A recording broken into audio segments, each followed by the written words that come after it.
nós vamos chamar os outros deputados. Com a palavra o nobre deputado Domingos Sávio.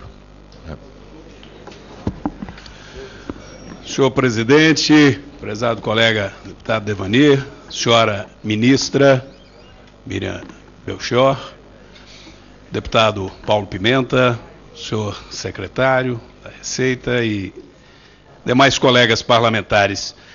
Presidente, em breve conversa antes dessa reunião eu já manifestava e sinto que também é um sentimento de Vossa Excelência, a preocupação. Vossa Excelência acaba, inclusive, de reiterar, é nosso dever, não é só do Executivo, estarmos atentos, não só aprovarmos, mas fiscalizarmos a execução orçamentária. E nessa conversa eu já manifestava a preocupação que tenho com o momento que nós vivemos e, infelizmente, sinto que vou sair daqui mais preocupado. O que ouvi, não só da ministra, embora não tenha tido tempo de ouvir toda a fala, a nossa assessoria me reproduziu em detalhes. E o que ouvi dos debates, obviamente, aumenta a minha preocupação. Porque parece que nós estamos no caminho certo, que está tudo bem. Eu vi, por exemplo, a senadora Gleice, pena que não está aqui, falar, inclusive, que não tem havido crescimento da dívida global, nominal global do Brasil. É interessante que a ministra diga, se não, nós estamos reduzindo a nossa dívida. Que nós não temos, portanto, problemas objetivos com relação ao endividamento, não temos problemas com relação a alcançar as nossas metas de superávit, que as coisas estão indo muito bem, nós estamos num pleno emprego, a economia está uma maravilha. Olha, houve quem fizesse uma correlação, e parece que foi o próprio deputado Paulo Pimenta, com o processo eleitoral, e teve quem fizesse coro, dizendo, olha, o cenário, a forma com que o orçamento está trabalhado, os dados da economia estão em sintonia com o que o povo brasileiro escolheu do desenvolvimento. Ora, eu não posso deixar, não só de discordar, mas dizer que se formos fazer uma análise econômica, é indiscutível que a gente viveu um estelionato eleitoral. Porque o que se pregou é bem diferente da realidade. Não vou só me ater a dizer que o adversário é que ia aumentar o juro, e no dia seguinte, na semana seguinte, se aumenta o juro. Mas se esconde do povo brasileiro dados oficiais que tradicionalmente se publicavam antes da eleição, não só que a miséria aumentou, mas o fatídico número, terrível número de que chegamos a mais de 25 bilhões de déficit no mês de setembro. Como se isso não fosse problema. Com uma dívida pública global que passa de 3,1 trilhões, que alcança a casa de mais de 60% do PIB, com indicadores extremamente desfavoráveis à economia brasileira se comparado aos outros países em desenvolvimento.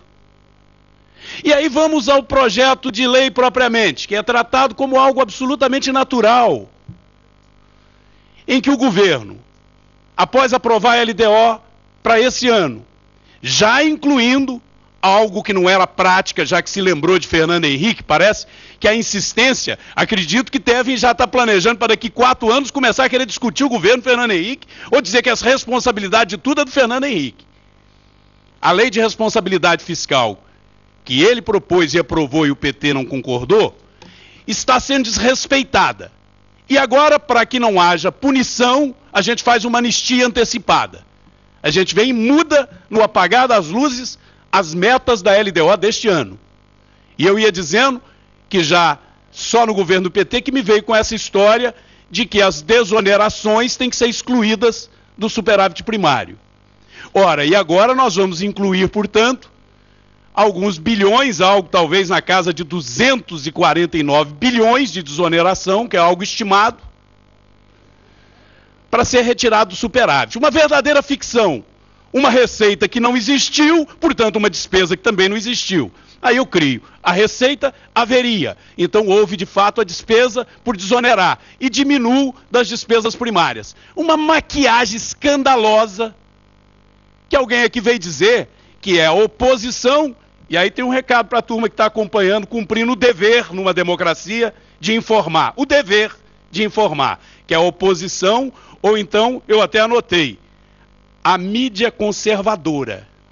A mídia conservadora, talvez se ser conservador é querer a verdade, se ser conservador é querer que os números, que 2 mais 2 continue sendo 4, então eu acredito que é um elogio chamar de conservador. E eu quero me incluir entre eles. Porque o que não dá é para vir dizer que mandar um projeto na reta final para fazer uma anistia antecipada do senhor Manteiga e demais que não conseguiram alcançar o que a lei de responsabilidade fiscal determinou.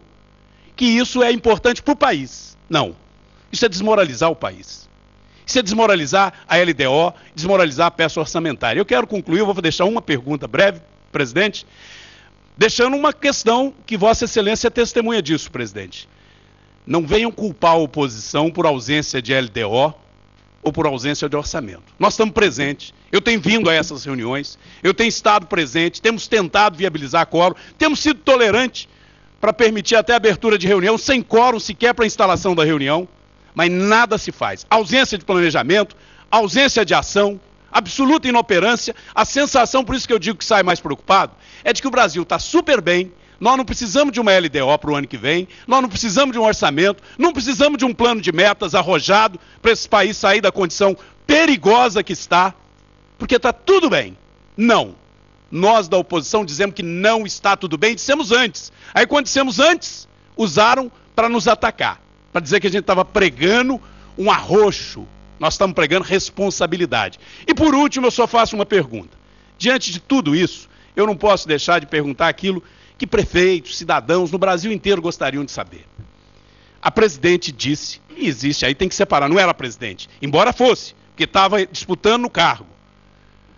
A candidata disse que iria se comprometer e se corresponsabilizar com segurança pública no Brasil. Nós vimos que a segurança pública tem sido objeto de contingenciamento em todos os orçamentos. O governo vai concordar com a emenda nossa para que não haja contingenciamento nos fundos?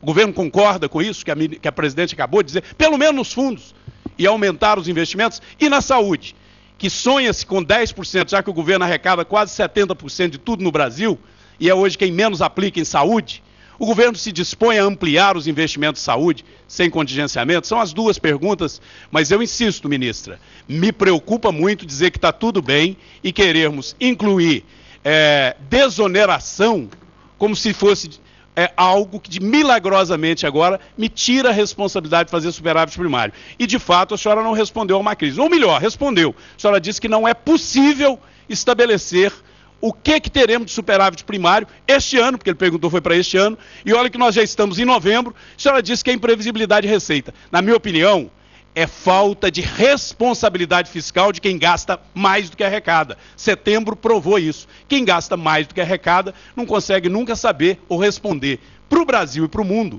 se nós vamos ter superávit fiscal primário no ano de 2014, faltando pouco mais de 30 dias para terminar o ano, porque a senhora não respondeu de forma objetiva. Quanto teremos de superávit primário este ano?